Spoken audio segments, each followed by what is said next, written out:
As maquiagens fortes escondem os hematomas na alma. Fumando calma, ela observa os faróis que vêm e vão. Viver em vão, os que vêm e não te têm são, se necessário, homem de bem, fujão, que não aguentou ser solitário. A mesma grana que compra o sexo, mata o amor, traz a felicidade, também chama o rancor. As madrugas que testemunham vermelho, sangue na unha, sem nome, várias alcunhas dentro da bolsa que punha. Garota propaganda da cidade fria e seus caminhos. 1 milhão de seres sozinhos. Sonha como se não vivesse, vive se perguntando por que não morre.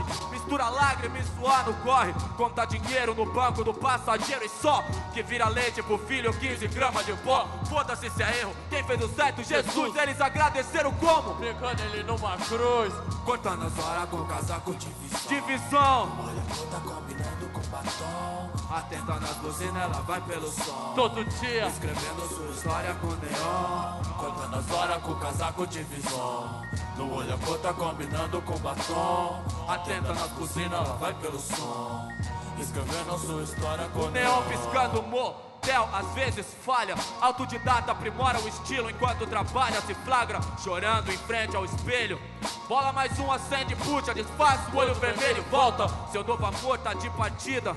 Ele espera acabar a noite, ela espera acabar a vida. Cada cigarro leva 1 ano de sofrimento. Ela manda um maço e de novo tá pronta pro arrebento. E ricos traveco no breu, com o vulgo que a rua deu. Entra no carro, se lembrando das amigas que morreu. sampa. Pra quem vê de fora é uma beleza, mas a única coisa que todos têm aqui é certeza. Seu pai só reclamava enquanto trampava, ela dormia. Isso não deixava a vida nos conformes. Pra se redimir, ela vaga todas as madrugas aí, fazendo um dia como pode enquanto ele dorme. cortando as horas com casaco de visão. No olho a cor tá combinando com batom, atenta na buzina, ela vai pelo som. Escrevendo sua história com neon, cortando as horas com casaco de visão.